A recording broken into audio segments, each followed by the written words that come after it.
బాపట్ల జిల్లా కోళ్లపాలెం బుద్ధుని మార్గంలో నవ బుద్ధుడైన బాబాసాహెబ్ అంబేద్కర్ రేపల ప్రాంతం పర్యాటకంగా అభివృద్ధి చెందాలంటే బట్టిప్రోలు బౌద్ధ స్తూపాన్ని అభివృద్ధి చేయాలి. అది ఆది ఆంధ్ర నవ బుద్ధిస్టు సొసైటీ అధ్యక్షులు దోవా రమేష్ రామ్జీ.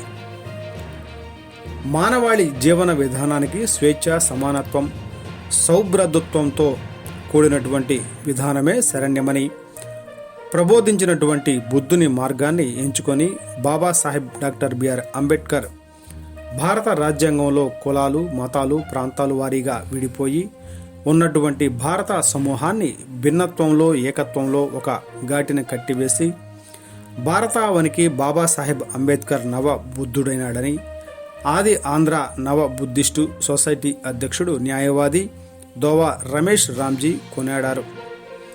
బుద్ధ పూర్ణిమను పురస్కరించుకొని గురువారం బాపట్ల జిల్లా బట్టిప్రోలు మండలం కోళ్లపాలెం గ్రామంలో బుద్ధుని విగ్రహం వద్ద బుద్ధ జయంతి వేడుకలను ఘనంగా నిర్వహించారు. ఈ సందర్భంగా రమేష్ రామ్జీ మాట్లాడుతూ, రేపల్లె ప్రాంతం పర్యాటక కేంద్రంగా అభివృద్ధి చెందాలంటే పురాతన బౌద్ధ క్షేత్రమైనటువంటి బట్టిప్రోలు బౌద్ధ స్తూపం ప్రభుత్వం అభివృద్ధి చేయాల్సిన అవసరం ఉందన్నారు. 10 సంవత్సరాల క్రితమే 40 అడుగుల బుద్ధ విగ్రహం ఏర్పాటుకు నిధులు మంజూరు చేసినప్పటికీ పాలక ప్రభుత్వాలు శ్రద్ధ చూపకపోవడం వలన విగ్రహం నిర్మాణానికి నోచుకోకపోవడం శోచనీయమన్నారు.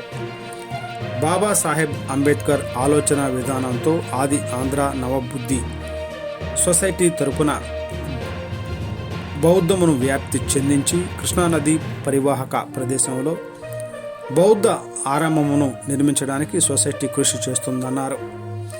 ఇండియన్ లాయర్స్ అసోసియేషన్ రాష్ట్ర కన్వీనర్ గుర్రముచ్చు శాంతకుమార్, గుంటి సురేష్ కుమార్లు మాట్లాడుతూ, తెనాలి డెల్టా ప్రాంతంలో అంబేద్కరిజం, బుద్ధిజం కోసం గోవతోటి లాజరస్, గుడిమోటి దయారత్నంల పాత్ర మరపురానిదని అన్నారు.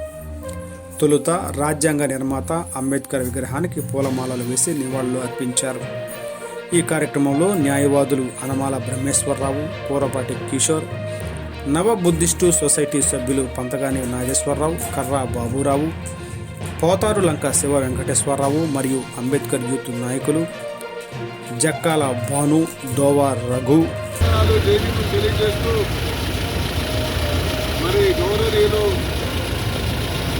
ఈ ప్రాంతంలో బహుజనవాదాన్ని ముందుకు తీసుకెళ్లే క్రమంలో, బౌద్ధవాదాన్ని ముందుకు తీసుకెళ్లే క్రమంలో న్యాయవాది గారు దోవా రమేష్ బాబు గారు సేవలు ఈ పొగడ్తం కాదు కానీ ఆయన ఉద్యమంలో ఇంకా స్ఫూర్తిగా ముందుకు వెళ్తారని, ఈ ప్రాంతంలో మాకైతే ఒక కోరిక ఉంది. క్రాంతికారి నా మనం ఏంటంటే ఈ ప్రాంతంలో ఒక బౌద్ధ ఆరామం నిర్మించాలనేది స్థిరమైన కోరికతో ఉన్నాము. దాన్ని వాళ్ళు అంగీకరించారు. ఈ బౌద్ధ ఆరామాన్ని మన ప్రాంతంలో కోస్తా జిల్లాలో ఈ కృష్ణవేణి నదిలోయ ప్రాంతంలో ఒక బౌద్ధ ఆరామాన్ని, గోదావరి నది ప్రాంతంలో అమలాపురంలో బౌద్ధ ఆరామం ఏదైతుందో, కృష్ణా నది పరివాహ ప్రాంతంలో మన ప్రాంతంలో, మరి ఈ బాపట్ల జిల్లాలో ఈ కృష్ణా జిల్లా నది లోయ నాగరికతలో బౌద్ధాన్ని, పౌర ఆరామాన్ని, నవయాన బౌద్ధ ఆరామాన్ని నిర్మించే క్రమంలో మీరు కూడా పాలు పంచుకోవాలని ఎక్కడో ప్లేస్ చూసి రానున్న రోజుల్లో ఇక్కడ కూడా ఇది ఒక పెద్ద సెంటర్ కావాలని, భారతదేశంలో, ఆంధ్రప్రదేశ్లో బౌద్ధ ఆరామాన్ని మనమందరం నిర్మించుకోవాలని, ఆ ఆలోచనని పెంపొందించుకోవాలని మనం చేస్తూ ఇచ్చిన అవకాశం నమో బుద్ధాయ, జై భీమ్, నమో నవోదయ, జై భీమ్.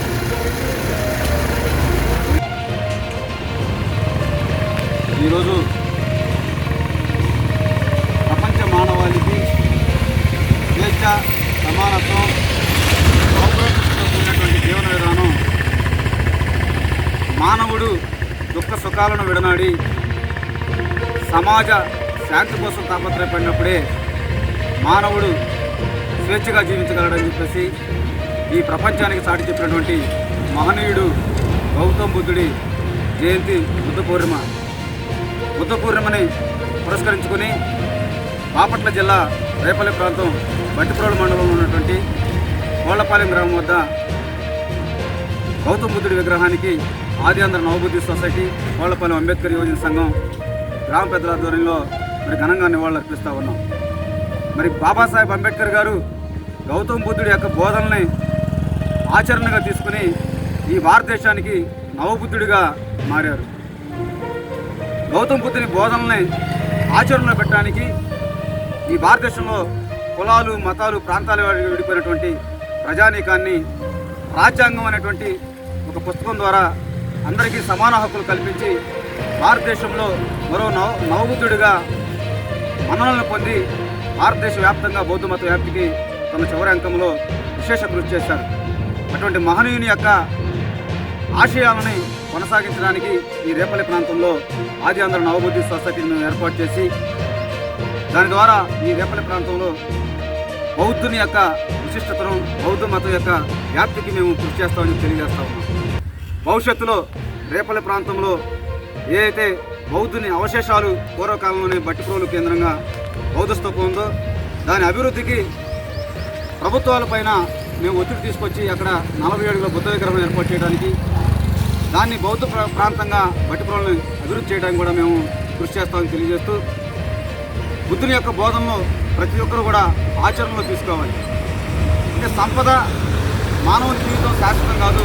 ఏదైతే జీవించిన కాలంలో మనం చేసిన మంచి పని ఉంటుందో అది మాత్రమే ఈ భూమి మీద మానవాళికి మనుగడలో నిలిచి ఉంటుందని చెప్పేసి తెలియజేస్తూ ప్రతి ఒక్కరు కూడా శాంతి సహనంతో బుద్ధుని బోధనలు ఆచరణ తీసుకోవాలని చెప్పేసి విజ్ఞప్తి చేస్తా ఉన్నాం. జై భీమ్, నమో నవబుద్ధాయ.